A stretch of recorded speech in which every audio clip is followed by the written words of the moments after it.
से एक्सक्लूसिव खबर आती हुई, सरकार चीनी के एक्सपोर्ट्स में ढील दे सकती है। खबर पर और जानकारी लेते हैं, हमारे सहयोगी समीर दीक्षित अब हमारे साथ जुड़ चुके हैं। समीर, बताएं क्या डिटेल्स है आपके पास जिसका डायरेक्ट इम्पैक्ट लिस्टेड शुगर कंपनियों पर भी दिखाई दे सकता है?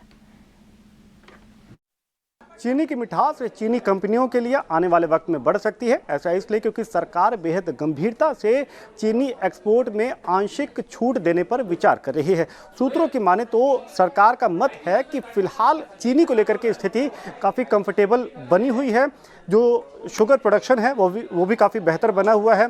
जो बफर अवेलेबिलिटी है यानी कि जो स्टॉक अवेलेबिलिटी है वो भी काफ़ी बेहतर है और एथनॉल डाइवर्जन के लिए भी चीनी पर्याप्त उपलब्ध है।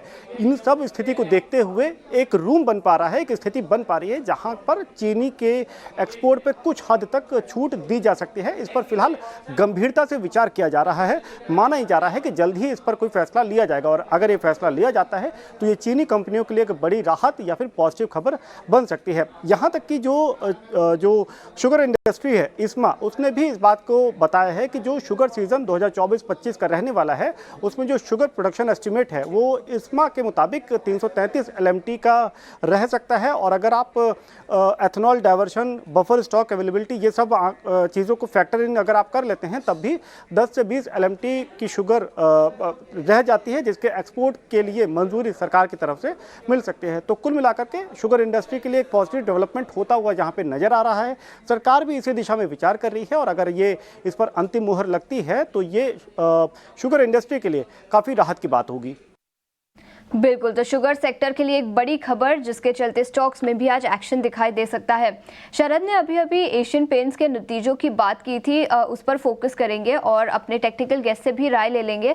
याद रखिए, वॉल्यूम ग्रोथ केवल 0.5% वॉल्यूम ग्रोथ कंपनी ने रिपोर्ट किया है और अनुमान था कि 8 से 9% का वॉल्यूम ग्रोथ कंपनी रिपोर्ट कर पाएगी। तो काफ़ी कमज़ोर नतीजे, कॉमेंट्री भी डिमांड को लेकर काफ़ी कमज़ोर है और इसी के साथ याद रखें कॉम्पिटिशन भी बढ़ती हुई नजर आ रही है जिसका इम्पैक्ट भी यहां पर दिखा है।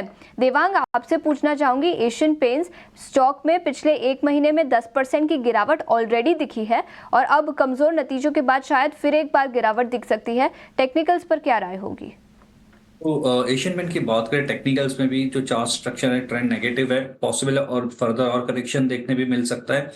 फर्स्ट सपोर्ट है 2700 का, ये भी अगर ब्रेक करे तो फर्दर और 1640 तक के लेवल्स भी देखने मिल सकते हैं। तो फर्स्ट टारगेट रहेगा 2700, नेक्स्ट रहेगा 2640। जहां तक रेजिस्टेंस की बात करें 2800 एक रेजिस्टेंस फेस कर रहा है स्टॉक, तो यहाँ पे भी गिरावट देखने मिल सकती है एशियन पेंट में। गिरावट दिख